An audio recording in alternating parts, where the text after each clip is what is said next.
السلام عليكم ورحمة الله وبركاته خبجم توتا جالتم توتا هردف توتا oduu ajaa'ibaa qabannee dhufnee jirra hundi keessan oduu kanaaf gurra keessan banadhaati laayik sheer gochuudhaan diina garaa gubuudhaan baga gammaddan isin jechuun jalqabna oduun keenya har'aa jalqaba irratti haasaa ajaa'ibaa wattaaddarri Tigraay taasisaa jiran irraa jilbanna jechuudha. Namni gaafa duraatiif Abiy Ahmad gaafa torbii tokko keessa kudha furee tokko keessa injifannee maqalee seenee irra jedhu nama aangawoota Tigraay yookiin Dabratsiyoon yookiin Geetaachoo Raddaa argee bakka jarri jiru nutti himeef miliyoona 10 kennina jechuudhaan labsii labsame ni yaadattu jedhee yaada hundi keessanuu har'a immoo maaltu ta'e jedhaa jiru ajaa'iba rabbiiti. Abiy bakka inni zammate yookiin bakka inni itti nallola jedhee deeme gimbaarii inni irra sallafe nama nutti himeef miliyoona 11 hin kennina jedhaa jiru jechuudha. Kun haasaa ajaa'ibaa injifa. Kana taasisuudhaan ijoolleen keenya baay'een warri Oromoo taatanii Abiyyiin keessa wajjiniin hojjetaa jirtan yeroo kanatti gimbaarii Abiyyi sallafeera dhuguma yoo lolaaf deemeera ta'e yoo hin baqatin ta'e yoo beektan ta'e tokkomuudhaan keessaan marrajaa kana nuu keessanii hiixaqamuu ishalamu haa fayyadamanu jabaadhaatii fayyadamaatii itti fayyadamaatii badhaafama. Miliyoona 11 ajaa'ibatti isiniif kennina jechuudha nuti ilmaan juuntaatii fi nuti woboon jechuudha. Nama Abiyyi bakka inni gimbaarii inni irra sallafe nama nutti himeef birri miliyoona 11 miliyoona 1 irratti dabaluudhaan jechuudha. Akkuma Abiyyi gaafa duraasan miliyoona 10 warra aangawoota Tigraay nama argeef nan kenna jedhaa ture har'a garuu dubbiin garagalte jechuudha. Kanattaan Suudaan garuu waa tokko isinitti himuun barbaada. Abiy Ahmad dhibbaan dhibbatti waan du'ee jiru odeeffannoon qabatamaa nu gahaa jira. Garuu anammallee waan hin qulqulleeffanneef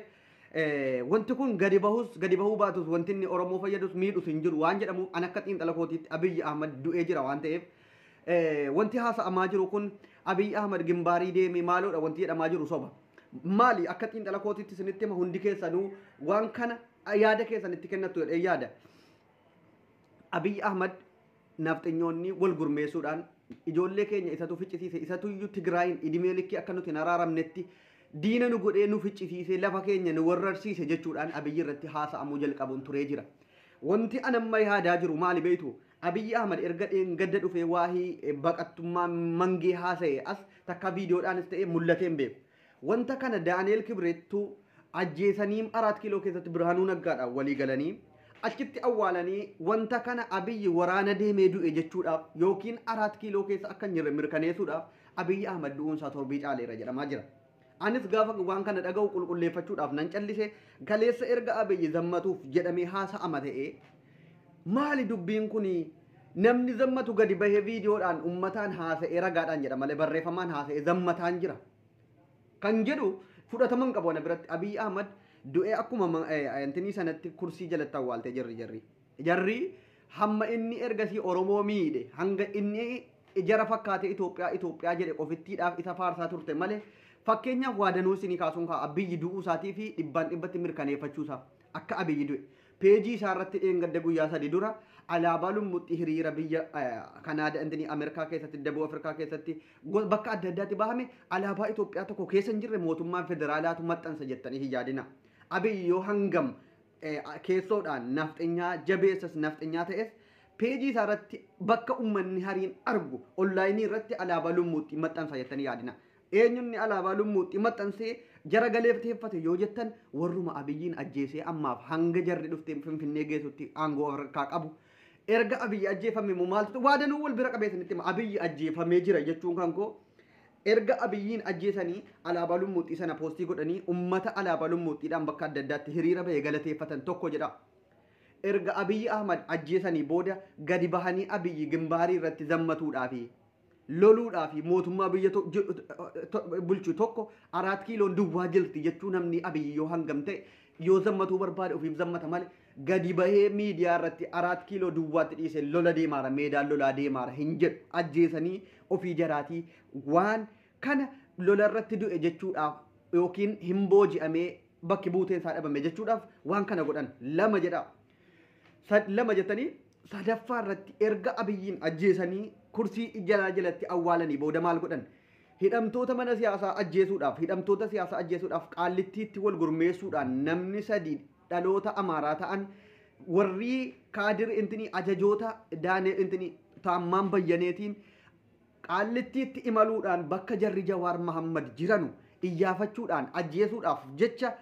bakki jarri Jawaar Mahammad qaxxitaa dhaqanii gaafannaan warri eegdonni ara qaallittii keessa jiran wanta kana itti muudidan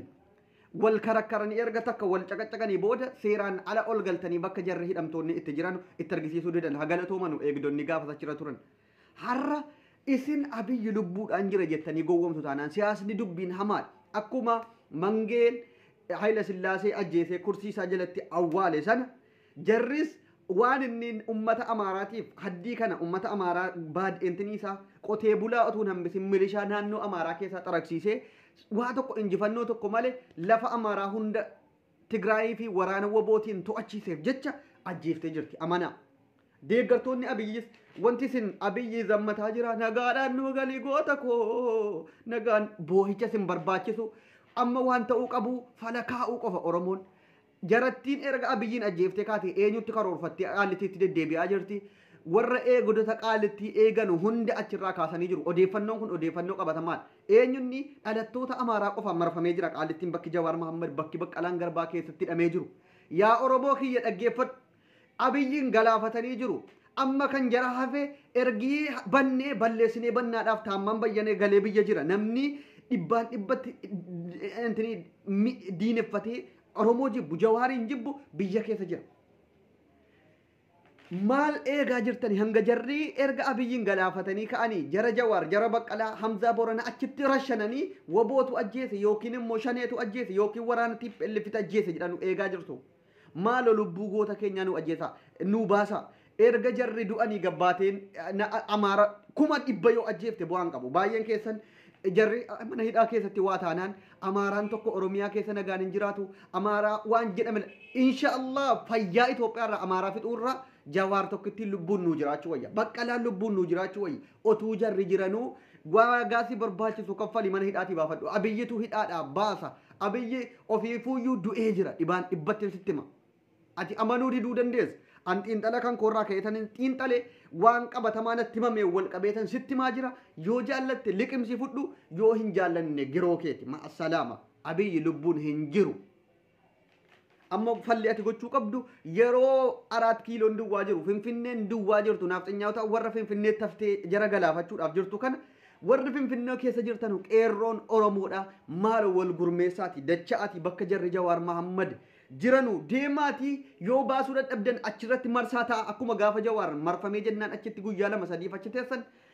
nyaata keessan achirraa bitadhaa qaallittii fuulduraan dabina ji'a tokkoofis haa ta'u eeyoomiif haa ta'u achirra taa'aati waboon dhiyaatee jira Abiyyi baqatee yookiin du'ee jira waan ta'eef isin dhibbaan dhibbatti Jawaariin lubbuu baraaruu yoo dandeessan kana ofittidha kan inni isinitti himu galatoomaa naagaannaaf tura.